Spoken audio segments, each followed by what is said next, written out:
Every successful business starts with a calculated risk, and that's exactly how Singapore Airlines came into being. Singapore Airlines has been named the world's best airline for 22 years in a row and has been a customer favorite in terms of comfort, service, food, and value. The airline has a reputation for its 19.5-inch wide seats, with plenty of extra room combined with an 8-inch recliner. It offers 2 USB ports, reading lamps, cocktail tables, noise-canceling headphones, and champagne. And that's just economy. But just how did this airline from a small island in the South China Sea dominate the entire airline industry? Let's find out. But before we continue, make sure to give this video a thumbs up, subscribe, and hit the bell icon to be the first to be notified of new behind the business videos that we post every week. Let's begin.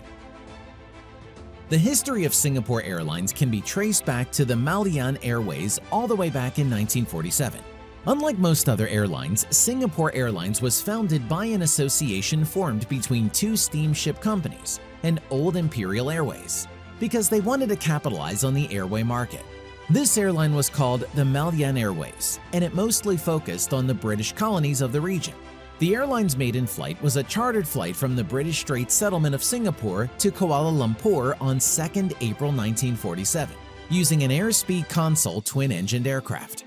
Their first plane was an ex-Royal Air Force plane called an Air Force Consul that then started flying between Singapore and Kuala Lumpur once every week. The airline initially had a lot of financial support from the Commonwealth, which helped fund its operations. From 1947 to 1957, Malayan Airways saw immense growth and success as the company expanded its routes all across the region, incorporating countries like Indonesia and Borneo. The company was doing so well that it went public and started trading on the stock market. However, in 1963, the territories of Malaya, Singapore, Sabah, and Sarawak combined to form the Federation of Malaysia. As a result, the airline changed its name from Malayan Airways to Malaysian Airways. But only 3 years later, when Singapore left the Federation, they rebranded yet again to Malaysia Singapore Airlines. The airline continued expanding and even bought their first Boeing aircraft to improve their flight experience. In 1972, Malaysian Airways had to make some tough decisions, where they could either keep focusing on their existing domestic routes successfully or expand to international routes as well. After months of debating, the airline eventually decided to halt its operations and split into 2 separate airlines. And that's where Singapore Airlines was born. Singapore Airlines kept all of MSA's 10 Boeing planes and functioned on international routes outside of Singapore, including the extremely profitable Singapore to Hong Kong route. They were also the first airline to run the capital route, Singapore, Canberra, then on to Wellington. The company later acquired 2 Boeing 747s and added the Indian subcontinent and the entirety of Asia to its network. By the 1980s, Singapore Airlines had started functioning successfully in the United States, Canada, and Europe. With the constant addition of new aircrafts, Singapore Airlines became the first carrier to provide an international commercial flight across the Pacific, using the Boeing 747-400. In the 1990s, Singapore Airlines invested in KrisWorld, which was the airline's in-flight entertainment system along with the Kris Phone, the first global sky telephone service. The original KrisWorld introduced 14 movies, 36 television programs, and 5 cartoons, as well as many Super Nintendo games, Kris Phone and Fax, text news, and flight path in all classes, providing a flight experience like no other. During the same period, the airline extended its network to include African destinations like Johannesburg, Cape Town, and Durban. Singapore Airlines also launched Kris Flyer, their frequent flyer program where members got to earn Kris Flyer miles after flying with them in any class of travel, which they can redeem for awards. All of this helped build customer trust and loyalty. Both male and female cabin and flight crew undergo a 15-week-long training program, which is longer than most programs in the industry. This helps Singapore Airlines ensure that all of their employees will deliver nothing but the best in terms of service. Another really important move that Singapore Airlines made was to enter the short-haul market. For those of you who don't know, a short haul is a flight that usually lasts about 30 minutes to 3 hours. And the people taking these flights do not need the most luxurious cabins and just want a decent and practical price point. As Singapore Airlines was known for service and luxury, to break into that market without cheapening its brand, Singapore Airlines launched their short-haul carrier Silk Air, which was responsible for short-haul routes to support the airline's international operations. Expanding their operations further, in 2004, Singapore Airlines started a new service to fly from Singapore to New York with an A340, the longest air route in the world. This was when the airline really started to look into giving their customers unparalleled, comfortable in-flight experiences so that they could stand out from the competition. In fact, one of the major reasons behind the success of the airline was the kind of Asian values they promoted through their service.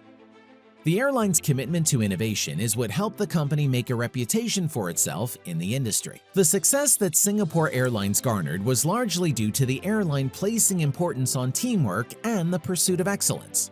The company worked on a model with decentralized decision-making, and authorities were delegated down to the lowest levels to hold their employees accountable if something went wrong, which allowed the company to pivot when necessary without having to go through a long, drawn-out approval process.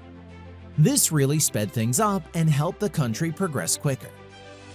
Another really important move that the company made was to cater to the customer at every level without compromising on the service. This helped them stand out from the competition with the same premium services provided to all of their customers, no matter what class they chose to travel in. When traveling by plane, Singapore Airlines understood that the in-flight meals provided are very important to the customer. So what they did was to bring together a culinary panel with 5 world-acclaimed chefs from 5 different countries to elevate their in-flight culinary experience.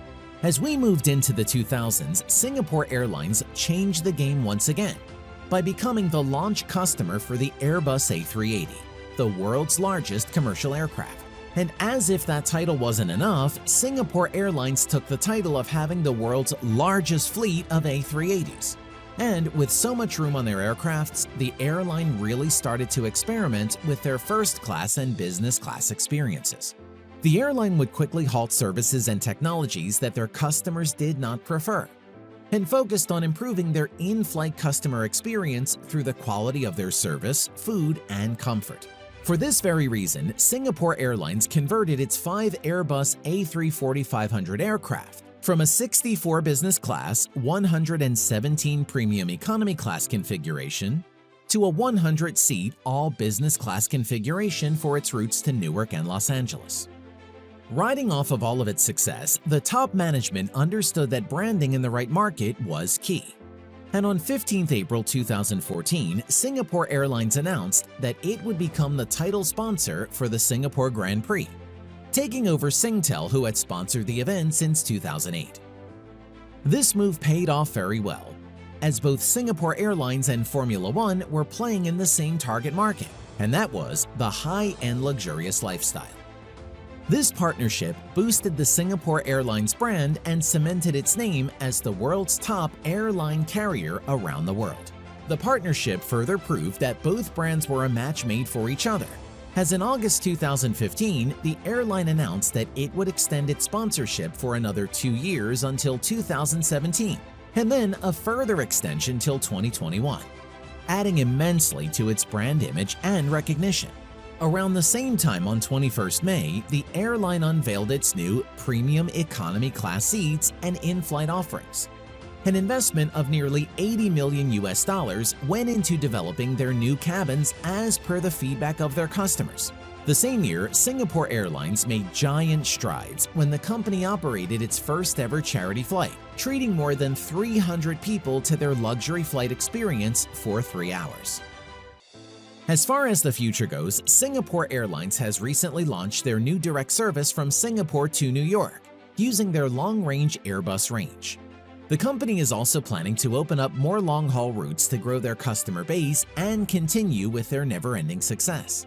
With constant additions and upgrades to their fleet of aircrafts, Singapore Airlines has never been afraid to take risks and embrace change. By ensuring that they have a modern and young fleet, the airline has always been able to buy and lease newer planes, which is something most airlines don't really pay a lot of attention to. But hey, it makes all the difference since new planes perform better and offer the comfortable in-flight experience that Singapore Airlines is known for.